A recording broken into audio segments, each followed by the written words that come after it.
Ya para pelajar sekalian, dalam siri pembelajaran kali ini kita akan melihat contoh penyelesaian masalah melibatkan sistem persamaan linear 3 pemboleh ubah.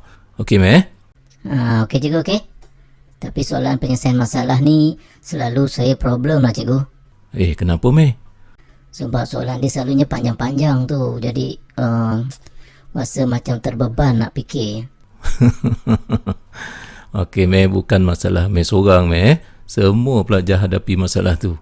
Alah, bukan kata pelajar je, Meh. Cikgu pun sama. Kadang-kadang satu-satu soalan tu mengambil masa juga cikgu nak selesaikan.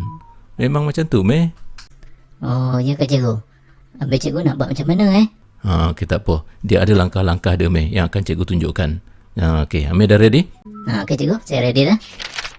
Okey, Meh, kita mulakan perbincangan kita, Meh, dengan melihat contoh soalan inilah, Meh. Amir tengok, Ini contoh soalan penyelesaian masalah.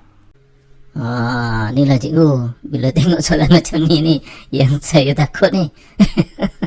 Apa, Meh? Sampai takut pula. Tak boleh, Meh, macam tu. Kalau macam tu, Amir nak skor A macam mana kalau tak kuasai soalan jenis macam ni? Itulah cikgu, tu yang saya risau tu. Baik, dia gini, Meh. Kalau Amir baca soalan ini, okey, janganlah Amir fikir yang Amir terus nak jawab soalan tu. Faham tak? Sebab kita, Meh, bukanlah orang yang genius tau, Meh. Untuk baca soalan sekali, kita terus boleh jawab soalan tu. Kita orang biasa-biasa je, Meh. Sama macam cikgu juga.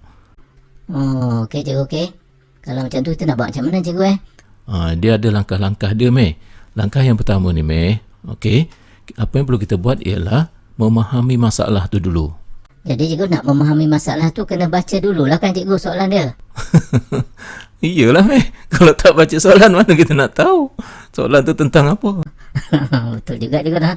Baik, sebuah bakery membuat 3 jenis roti dengan kos pembuatan setiap bulan ialah 6,850 untuk 2,150 buku roti.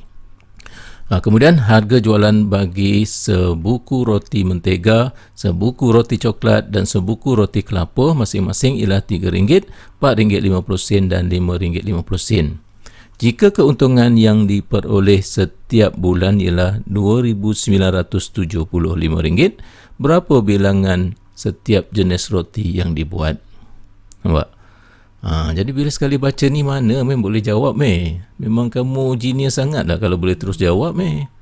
Itulah cikgu Okey, Meh, cikgu nak tanya, Meh. Ada berapa jenis roti yang dinyatakan dalam masalah ni, Meh? Ada 3 jenis cikgu. Roti mentega, coklat dan juga kelapa. Okey, bagus. Jadi, Meh, kita buat imajinasi lah, Meh, tentang roti tu. Imajinasi macam mana Amir lukiskan ke apa ke, lebih-lebih kurang kalau cikgu bagi gambar macam ni lah, nampak tak? Okey cikgu, okey.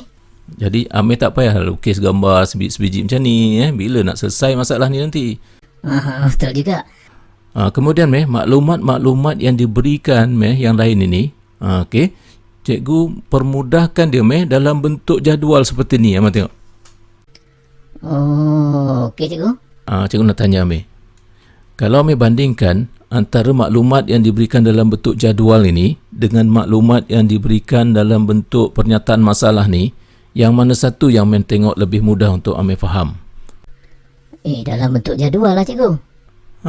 Nampak? Jadi maksudnya, Amir, apa yang perlu kita buat ialah masalah yang dinyatakan dalam bentuk pernyataan yang panjang-panjang ni, Amir pindahkanlah ke dalam bentuk jadual ni. Nampak tak? Kan jadi lebih senang. Itu teknik dia cikgu Itulah cikgu nak bagi tahu. Ni langkah pertama, Meh, memahami masalah. Boleh? Okey cikgu, okey. Okey, Meh, sekarang, Meh, kita cuba perincikan maklumat yang ada dalam jadual ni. Ada maklumat yang cikgu tuliskan di sini, Meh, menggunakan warna hitam dan ada yang warna merah di sini. Nampak? Okey cikgu. Okey, yang warna hitam ni, Meh, okey, maklumat ini cikgu panggil dia sebagai maklumat yang tersurat. Maklumat tersurat ni, Meh, maksudnya maklumat ini diperolehi terus daripada pernyataan masalah yang diberikan. Contoh, Meh, roti mentega. Kos sebuku untuk roti mentega ialah RM2. Jualan sebuku untuk roti mentega ialah RM3. Semua maklumat ini dapat terus daripada pernyataan masalah ni. Boleh tak, Meh? Okey cikgu, saya faham. Yang merah ni apa pula cikgu Okey, yang merah ni pula, Meh, ini cikgu panggil sebagai maklumat yang tersirat. Yang atas tadi tersurat, yang merah ni tersirat. Maklumat tersirat ni, Meh, kita tak dapat daripada pernyataan masalah ni tau, Meh, secara langsung. Kita akan dapat daripada sini, Meh. Abang tengok contoh ni. Kalau dia kata jualan sebuku roti mentega ini RM3, kemudian kos sebuku ialah RM2. Oleh itu, untung sebuku berapa, Meh? RM1 lah kan? Ya cikgu. Jadi RM1 ini kita dapat maklumat daripada dua maklumat di atas ni tadi. Okey cikgu, okey. Okey, satu contoh lagi, Meh. Ambil tengok di sini. Kalau roti coklat ni, jualan sebuku dia RM4.50, kos RM3. Oleh itu, untung dia RM1.50 lah, Meh. Okey. Saya faham cikgu, saya faham. Itulah, Meh, yang dipanggil maklumat tersirat. Okey, kalau Meh tengok sini, jumlah jualan. Berapa jumlah jualan roti mentega ni? Dia kan tak sebutkan, Meh, kat sini kan? Ya cikgu, tak sebut. Jadi kita tulislah, Meh, sini sebagai X, roti coklat sebagai Y, kelapa sebagai Z. Macam tu lah. Okey cikgu, okey. Okey, Meh. Seterusnya, Meh, di sini ada dua maklumat yang diberikan, Meh, iaitu kos pembuatan setiap bulan ialah RM6,850 untuk 2,150 buku roti. Dan satu lagi, Meh, keuntungan yang diperolehi setiap bulan ialah RM2,975. Nampak? Okey, Meh, kita teruskan dengan langkah yang seterusnya, Meh, iaitu langkah kedua, merancang strategi penyelesaian masalah. Tadi memahami masalah, sekarang kita merancang strategi. Jadi macam mana, Meh, cara dia, Meh? Kita tidak perlu lagi, Meh, melihat pernyataan masalah yang panjang-panjang tadi. Jadi kita ambil data ataupun maklumat yang kita perolehi daripada jadual ni, Meh. Okey cikgu. Baik, Meh tengok di sini. Cikgu ada tambah dua lagi maklumat tersirat di sini, Meh, yang berwarna merah di bawah ni. Nampak tak? Okey. Okey, ibu kita tengok, Meh, di sini. Jumlah kos. Maksudnya, Meh, sini jumlah jualan dia ialah X, kos dia ialah RM2. Maka jumlah kos dia 2X lah, kan, Meh, kan?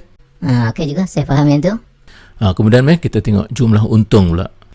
Okey, jumlah untung untuk roti coklat, kalau jumlah jualan dia Y, keuntungan sebuku ialah RM1.50, maka jumlah keuntungan dia ialah 1.5Y lah. Betul tak? Okey cikgu, okey. Okey, Meh, satu maklumat diberikan di sini, Meh, iaitu kos pembuatan setiap bulan ialah RM6,850 untuk 2,150 buku roti. Okey, dan satu lagi, keuntungan yang diperolehi setiap bulan ialah 2,975. Nampak, Okey. Jadi, Meh, daripada sini, maklumat-maklumat ini, maka kita dapat terbitkan persamaan ini, Meh. Cuba Amir tengok dan Amir komen tengok. Boleh tak? Faham tak? Oh cikgu, saya faham. Di sini menunjukkan jumlah jualan dia cikgu. Maksudnya kilang ini mengeluarkan 2,150 buku roti pada setiap bulan. Jadi jumlah jualan maksudnya X tambah Y tambah Z lah cikgu. Maka dapatlah persamaan ini. Okey, bagus. Jadi Amir faham itu kan? Saya faham cikgu. Kalau Amir faham, cikgu nak tanya Amir. Cuba Amir gunakan maklumat ini, Meh. Kos pembuatan setiap bulan ialah 6,850. Gunakan maklumat ini, cuba Amir terbitkan satu persamaan yang berkaitan. Okey cikgu, saya cuba. Kos pembuatan cikgu. Kalau kos pembuatan, dia merujuk kepada sini cikgu. 2X, 3Y dan juga 4Z ni. Ini kos pembuatan dia. Okey, bagus. Kemudian? Jadi maksudnya di sini cikgu, 2X tambah 3Y tambah 4Z sama dengan 6,850. Okey, bagus, Meh, bagus. Okey. Jadi, Meh, kalau macam tu, Meh, satu lagi, Meh. Cuba Amir terbitkan satu lagi persamaan. Oh, boleh terbitkan satu lagi cikgu, Boleh, Meh.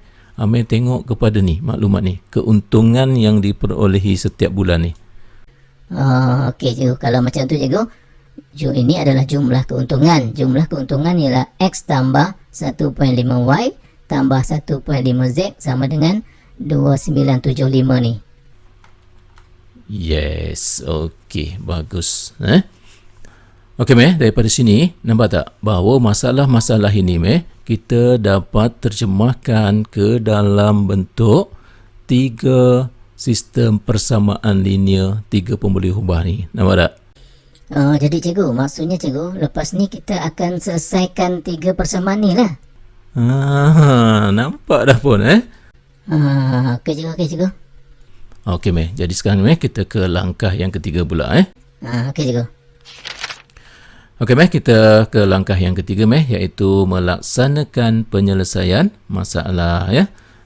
Okey, jadi apa yang kita nak buat di sini meh, kita nak selesaikanlah 3 sistem persamaan linear 3 pemboleh ubah ni. Nampak tak? Okey cikgu. Cikgu, kita gunakan yang kita baru belajar tu kan cikgu kan? Kalau macam tu meh, Amir tunjukkan je lah meh. Okey cikgu, saya cuba ya. Okey, yang pertama cikgu, saya nak gunakan kaedah penghapusan cikgu. Jadi saya ambil persamaan 3, saya tolakkan dengan persamaan 1. Jadi cikgu akan jadi macam ni lah.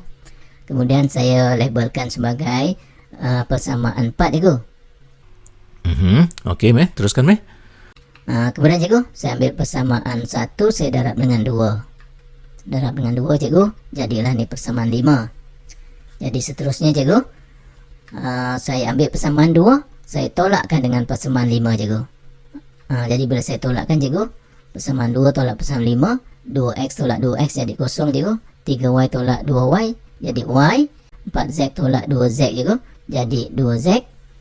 Dan 6850 ni saya tolaklah dengan 4300, jadi 2550.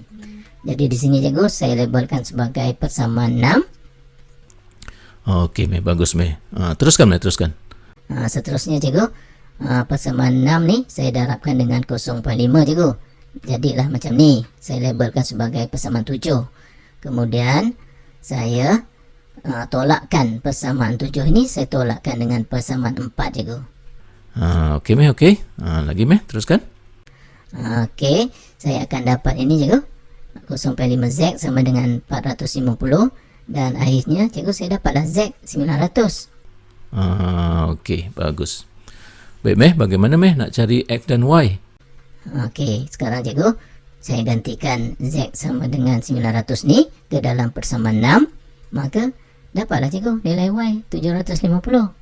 Seterusnya cikgu, saya gantikan nilai Z sama dengan 900 dan Y sama dengan 750 ke dalam persamaan 1 cikgu.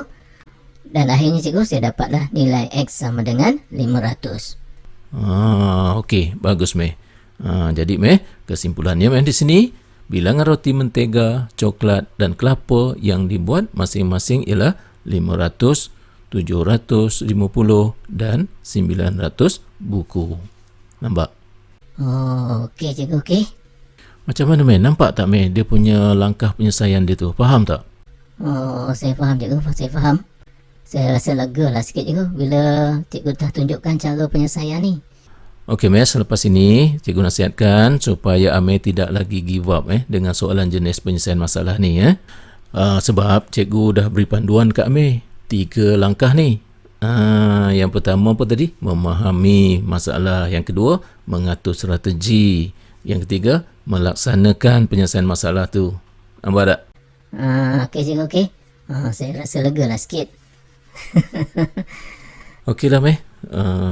Kita berhenti di sini dulu dan kita jumpa lagi dalam video yang akan datang. Okey cikgu.